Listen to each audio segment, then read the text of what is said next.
Hello, bienvenue sur le podcast La Pause des Dames, notre rendez-vous destiné à déconstruire tous les tabous liés à la menstruation. Aujourd'hui, nous abordons un sujet intime et universel, ma première fois avec les règles. C'est sûr que mesdames, vous allez vous reconnaître dans ce thème. Cependant, nous avons choisi une approche un peu différente quand même. Nous allons donner la parole aux hommes, époux, frères, amis. Nos invités du jour ont accepté de partager avec nous leur expérience auprès des femmes de leur entourage. Aussi, nous ne cesserons pas de le dire, les règles ne concernent pas que les femmes.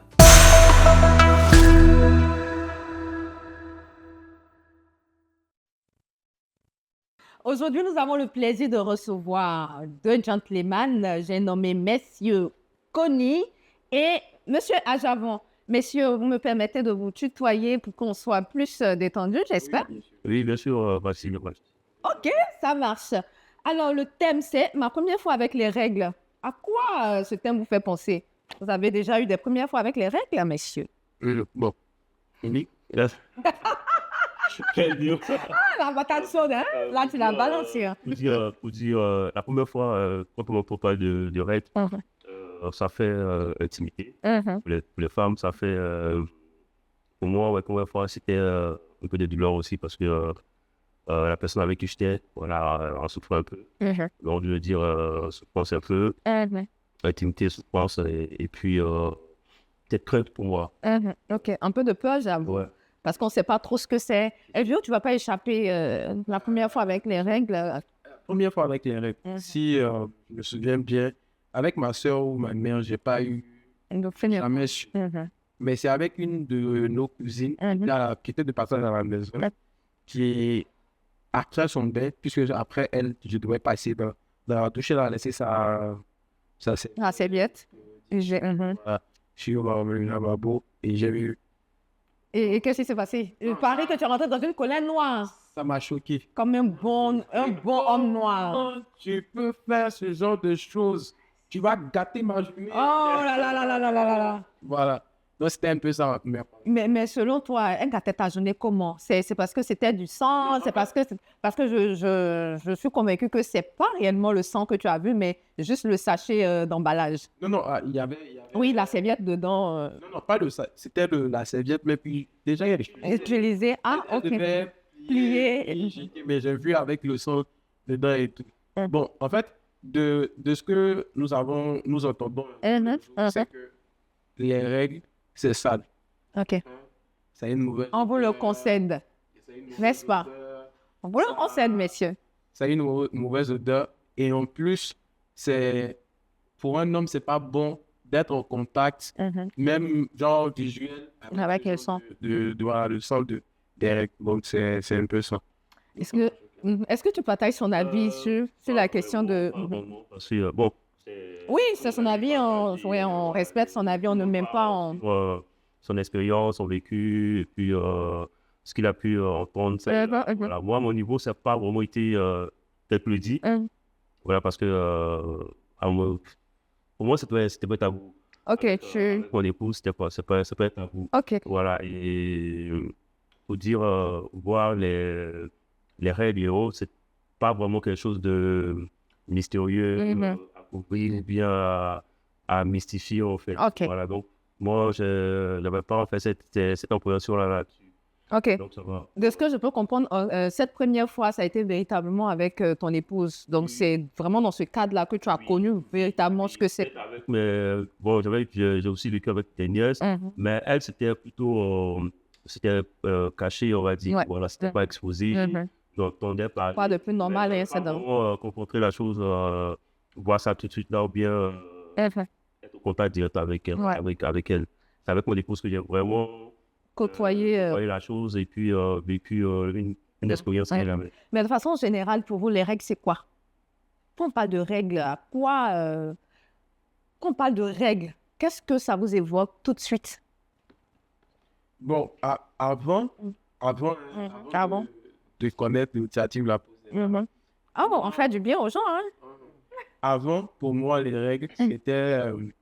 bon, de ce qu'on a appris à l'école, c'est un époulement sanguin. Après la fin d'un cycle, patata. Mais dans la vie sociale et tout, les règles, c'est douloureux. C'est accompagné Pour certaines. Oui, c'est accompagné de mauvaise humeur. Donc, quand une fille est de mauvaise humeur, on dit tout de suite, est-ce que tu as tes règles? Voilà, donc c'était... J'avoue qu'on n'aime pas trop aussi cette question parce que ça fait très... ça stigmatise, en fait. Quand quelqu'un de mauvaise humeur et à quoi tu as tes règles ou bien, ça n'a pas de sens pour nous.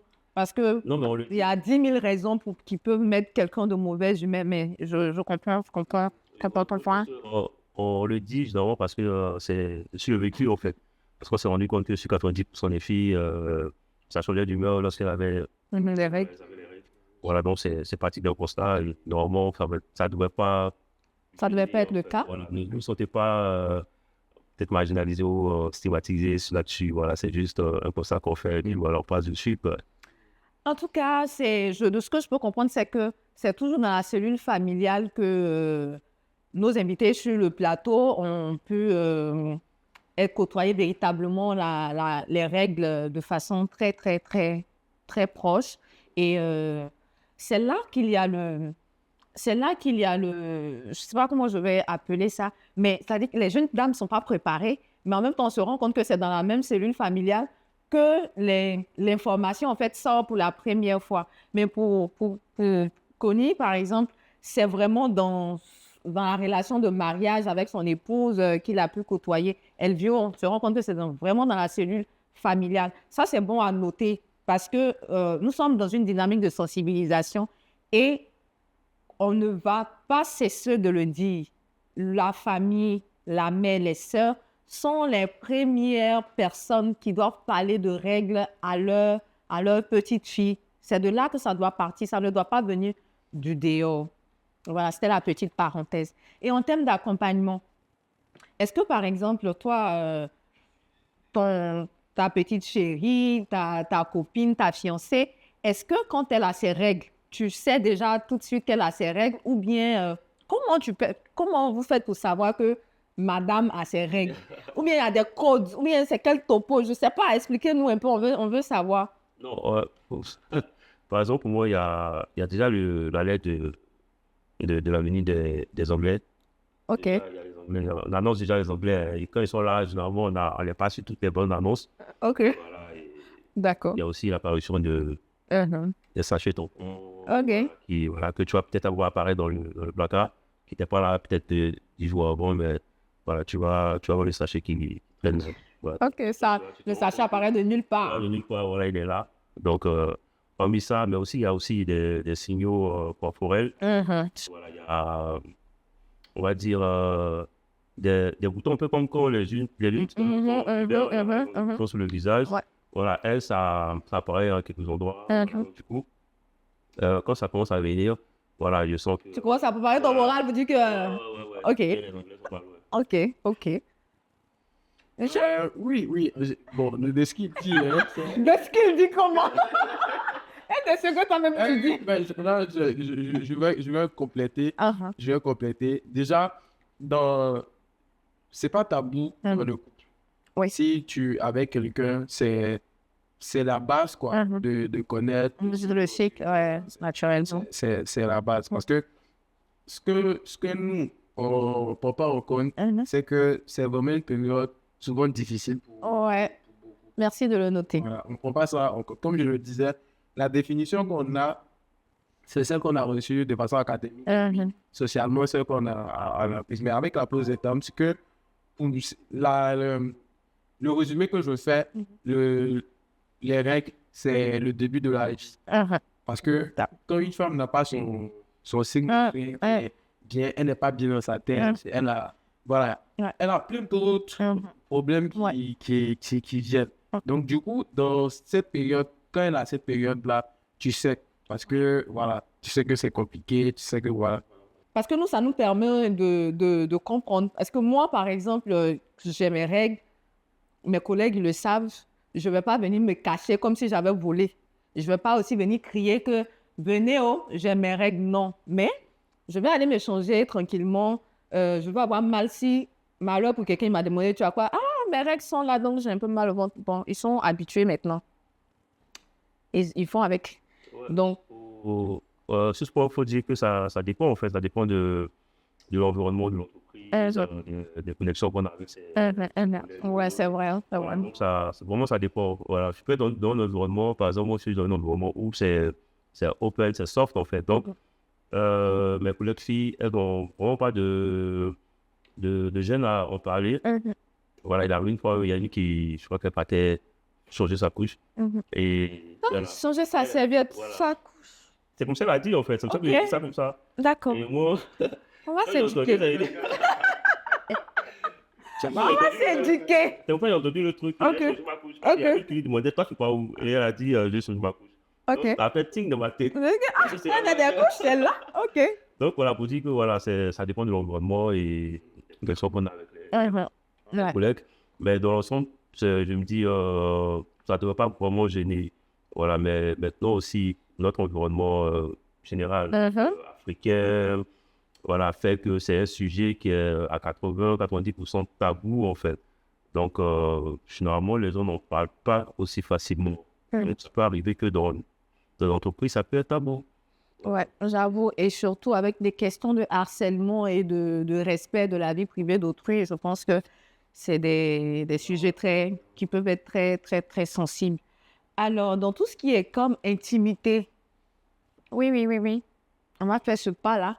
Dans l'intimité, voilà. Comment vous vivez cette période? Est-ce que c'est une période comme toute autre ou c'est une période où non, on se dit que... C'est pas une période comme toute autre. Voilà, parce que... Je suis tentée de prendre l'avis de Elvio aussi. Oui, Non. C'est une période comme toute autre ou bien c'est une période où... C'est une période... Non, pas comme toute autre, puisqu'il y a quelque chose vraiment qui se passe, quoi. D'accord. Voilà. Donc, c'est pas une période comme toute autre. Voilà. Et voilà, il y a l'avènement de... Voilà, l'avènement. Voilà. Et puis, tout le changement d'humeur, tout le test qui s'établit. Voilà, c'est comme moi, on a le dit, mon épouse et moi, quand les Anglais sont là, tout le monde garde ses positions. Voilà, mais n'empêche que voilà, les Anglais ne sont pas aussi, voilà, c'est pas des Russes. Voilà, ça peut se négocier, on peut souvent, voilà. J'espère que c'est dans ce sens. Oui. Donc, il arrive souvent qu'on négocie avec les Anglais. Voilà. Ah, mais ça, c'est bien d'entendre parce que je sais que Elvio va répondre. Parce qu'il avait commencé à grimper jusqu'à Connie s'apprêtait à dire. Donc, là, maintenant que Connie a terminé, je veux prendre ton avis. En fait, c'est gênant. Qu'est-ce qui est gênant? Explique-nous bien. On a tout le temps, Elvio. C'est gênant. Quand on prend l'essence même de la chose, tu vois, c'est une machin et tout, ça freine tout ce qui est comme appui, pensée, tout ça. Parce que... A priori, j'aime bien ce mot. Dans cette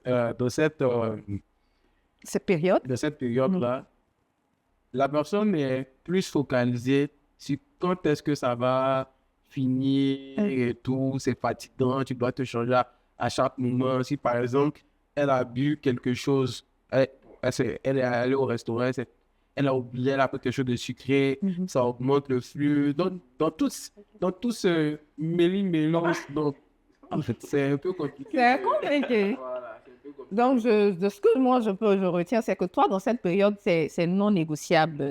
Ouais, c'est un peu compliqué. Est-ce que c'est pas un peu motivé par tes aspirations religieuses, chrétiennes? Religieuses? C'est pas un problème en tant que tel.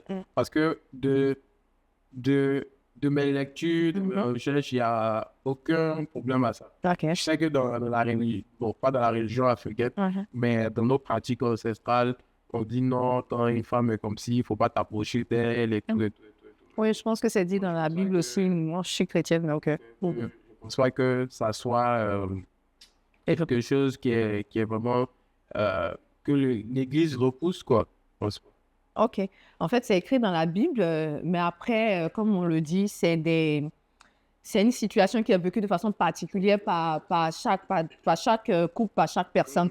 Parce que il a été dit aussi que, je nuance parce que comme je ne suis pas médecin, il a été dit aussi que par moment, il y aurait des femmes qui ovulaient uniquement que pendant cette période-là. C'est-à-dire que c'est pendant cette période-là qu'après après des rapports sexuels, elle peut concevoir. Je nuance, comme je le dis, je ne suis pas médecin et tout. Donc, je vous pose la question aussi. Hein, si vous avez des expériences dans cette veine-là, vous pouvez les noter en commentaire. Et puis, vous allez nous informer. On va s'informer ensemble. C'est aussi ça l'essence de ce podcast. Donc, pour certains couples, il n'y a pas de problème à aller ensemble pendant la période de menstruation. Pour d'autres, c'est pas possible. Pour d'autres encore, la religion l'interdit. Je pense que dans la religion musulmane aussi, je pense que c'est interdit. Et voilà. Mais chaque couple a ses réalités. Chaque couple a sa vision des choses et on ne va pas juger quelqu'un. Chacun est libre de faire ce qu'il a envie de faire. C'est tranquille. Et du coup, pendant la période de menstruation, vous avez pu remarquer que, vous l'avez dit plusieurs fois, les femmes sont beaucoup fatiguées physiquement, émotionnellement. Il y a plein de choses qui entrent en ligne de compte. Comment est-ce que vous gérez cette période? Est-ce que cette période est une période où vous apportez un peu plus d'aide à vos différentes compagnes ou bien c'est une période où il ne faut pas la toucher, je reste dans mon coin, qu'elle finit ses jours de menstruation et puis on se capte après ou bien comment vous gérez le quotidien pendant qu'il y a les menstrues qui arrivent? Dans cette période-là, je vais dire à Caro. Ah. OK. Parce que tout ce que tu vas faire... À tout moment, comment on va le biama? Voilà, ça peut virer. Voilà, ça peut virer à quelque chose d'autre que ça ne donnait pas. 360 degrés. Donc ça, c'est le premier truc. OK. Quel que soit petite sœur, cousine, nièce, tout le monde. Quand la période arrive, il faut faire gaffe à ce que tu fais. Ça peut dégénérer. J'ai vu une vidéo où le petit garçon demandait à sa maman, « Maman, tu as tes règles? » Et elle a dit oui. Il est parti dire à ses frères, « Maman a ses règles. Attention! » Attention! Ça c'est le premier élément pour moi maintenant. Deuxième, c'est plus par... Il y a des femmes qui vivent ça facilement. Ça passe. Il y a d'autres qui ont vraiment des douleurs. Et quand c'est comme ça, ça les affaiblit. Parce que après les douleurs, il y a aussi le coup de main qui dure, qui persiste. J'ai même entendu d'autres ça ne s'arrête jamais, quoi. Ouais. Les femmes qui sont malades. Voilà, qui sont malades. Donc, c'est vraiment compliqué. Si on peut apporter une aide, voilà. Il faut apporter l'aide, hein. Je prends le point de connu et puis... Oui, là-dessus, moi, pour dire, pour l'épouse au départ, c'est un peu compliqué. Au début, c'était un peu... C'est chic d'être marié, oh. Moi, mon épouse. Oui, il faut que... Mais pas là, tu vas être expliqué pour être... Oui, l'époux que tu es, oui. J'aime ça. Je reste dans mon canevas. Et toi, ton épouse? Non, pas longtemps. OK, d'accord. Donc, pour dire, comme je disais, que c'est un peu douloureux. Voilà, et quand ça arrive comme ça, c'est vraiment... Ça fait...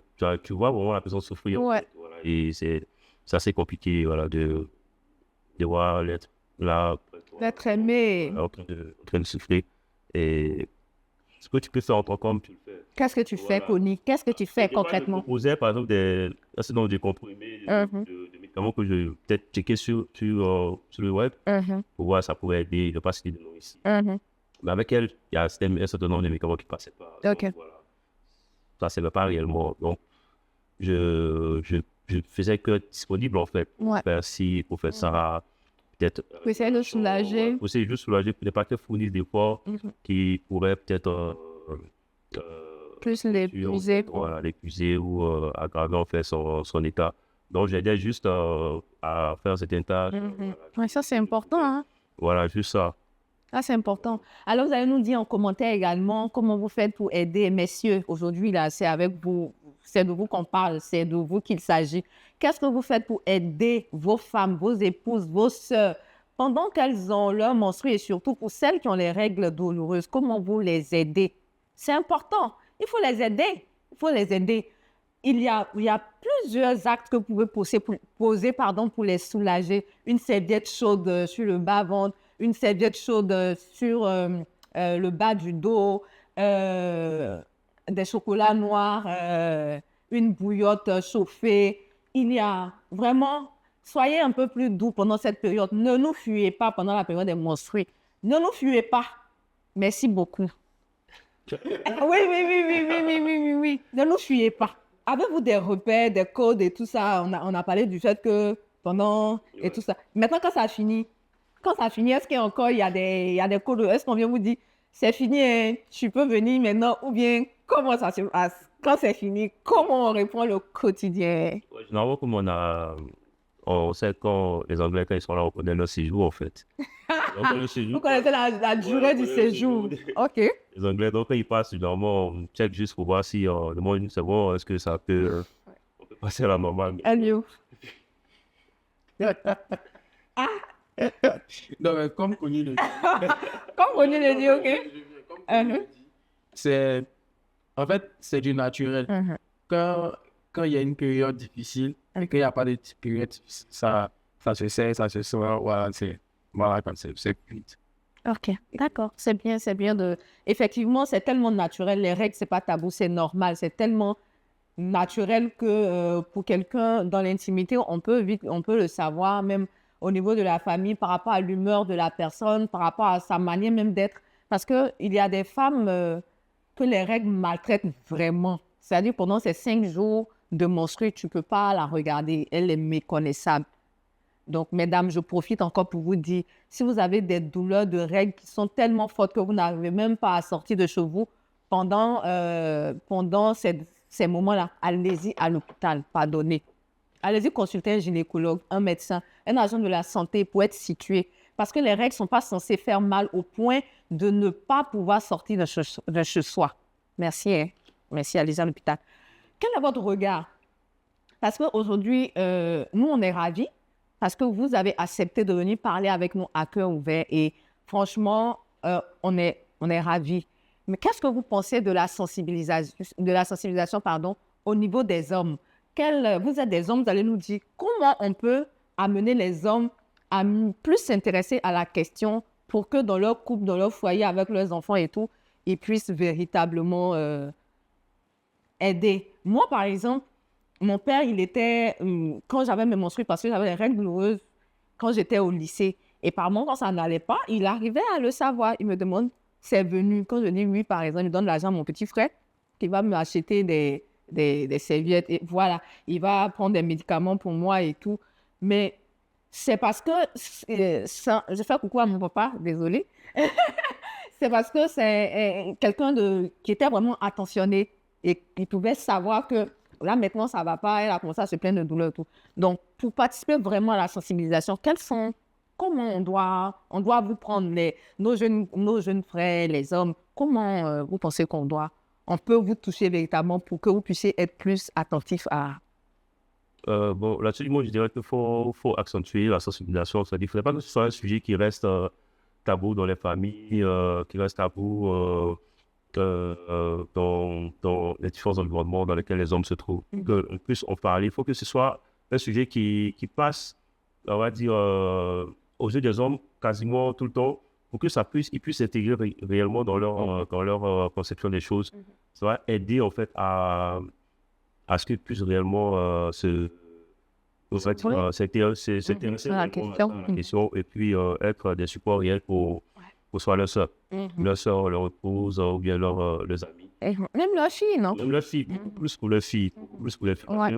Je pense qu'une fille, dans le cas d'espèce, a vraiment besoin non seulement de sa mère, plus de son père. Si elle sent vraiment son père intéressé vraiment à la chose, ça va plus lui rendre la vie facile. Plus ce sujet. Je pense que la sensibilisation, beaucoup plus de sensibilisation, un peu comme la cause des dames le fait.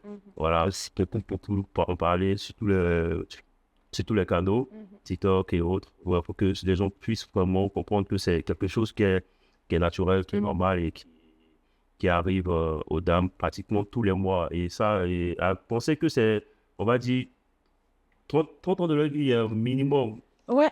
30 ans de leur vie, entre qu'elles supportent 30 ans, voilà, il faut que le soutien soit vraiment, voilà, au quotidien, pour qu'elles sentent vraiment la famille, sentent vraiment leur ami, leur environnement vraiment à leur côté quand ce moment-là arrive. Voilà, vraiment, je pense que c'est faut accentuer pour qu'on en parle plus.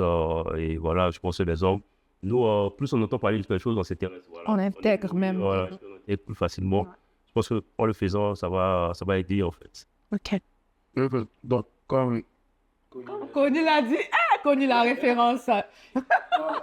il faut accentuer ce genre d'initiative, surtout avec les jeunes, les lycéens, les collégiens.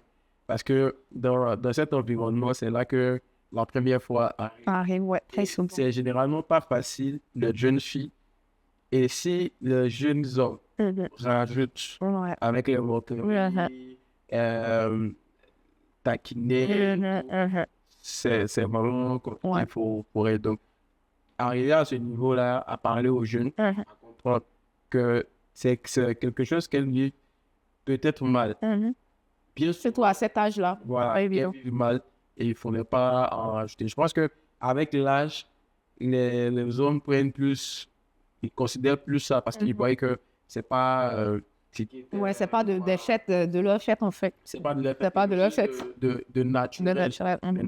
Et puis, je pense que les hommes ils essaient d'accompagner à part les limites et que religieuses, traditionnelles. Bon, c'est ça, c'est d'en parler. Ok.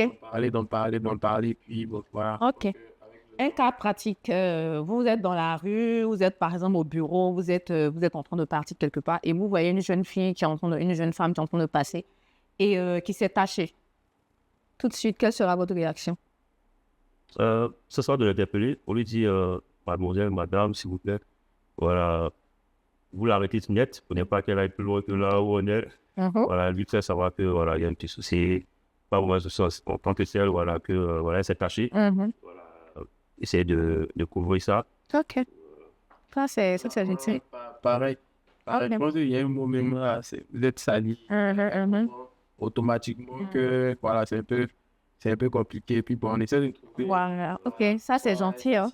Et puis tu pars. Ah, c'est gentil parce que au moins là, on sait que vous ne la laissez pas, comme Conny l'a dit, vous ne la laissez pas aller plus loin que ça avec sa tâche, mais vous l'interpellez.